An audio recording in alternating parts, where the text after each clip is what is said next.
Ça permet d'aller capter des moments de réel qu'on voit pas si souvent que ça au cinéma. Et il y a du coup des espèces de petits miracles qui se passent. Ils mettent en place ce processus pour pouvoir avoir ce genre d'événement.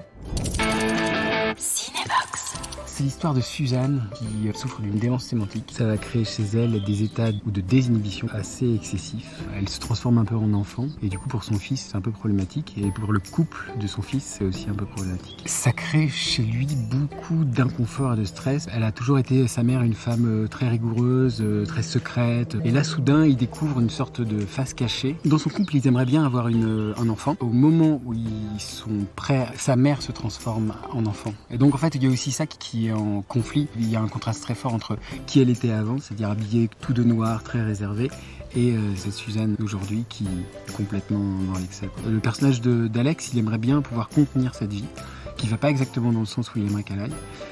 Et comme ça déborde, en fait, il y a aussi quelque chose de tendre et de touchant. C'est effectivement triste parce que la personne disparaît, mais aussi beau, c'est-à-dire qu'il y a aussi quelqu'un qui était très contraint, très tenu, qui d'un coup se libère aussi un peu quoi. Il voit à travers cette mère qui lâche un peu les rênes qu'il y a beaucoup de choses dans la vie auxquelles on peut renoncer sans se stresser. Il y a un truc un peu particulier, c'est que c'est l'histoire de la maman de Raphaël. Ils sont très au courant, Anne et Raphaël, sur les situations qu'ils nous décrivent, puisque c'est la plupart du temps des situations qu'ils ont vécues. Et alors, on se pose pas vraiment la question de savoir si c'est tragique ou comique, parce qu'en fait, on essaye de reproduire du réel. Ça s'équilibre. Il y a à la fois des moments qui sont extrêmement émouvant avec des gestes qui apparaissent et qui sont les gestes de la maladie, et en même temps le fait que tout devient un peu absurde et surréaliste, c'est très doux et très apaisant. Alors la façon de travailler d'Anne et Raphaël, en fait ils écrivent des espèces de séquenciers, il n'y a pas de dialogue, il y a juste simplement les situations.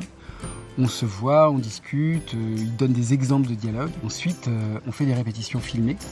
À partir de ces répétitions filmées, ils réécrivent, et puis au moment du tournage, comme on a déjà fait tout ce processus de répétition, on est dans la continuité de ça en fait. Ce que je préfère dans leur façon de travailler, c'est évidemment cette liberté au plateau.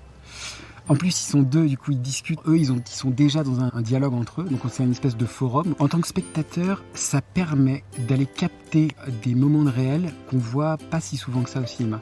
Et il y a du coup des espèces de petits miracles qui se passent. Et en fait, le dispositif est aussi un peu là pour ça. Donc, il y a La Chair, effectivement, qui a eu une mention du jury au courant d'Ilon. J'étais content. Et j'espère qu'il va avoir encore, il va être projeté encore. J'ai joué aussi dans un film d'une réalisatrice que j'aime beaucoup qui s'appelle Rachel Lang, qui s'appelle Mon Légionnaire. Et voilà. Et sinon, j'ai des projets de théâtre. Je suis en train d'écrire un seul en scène qui s'appelle Zoo, avec un robot qui va parler d'intelligence artificielle et de gens qui se suicident parce qu'ils trouvent que leur vie est nulle.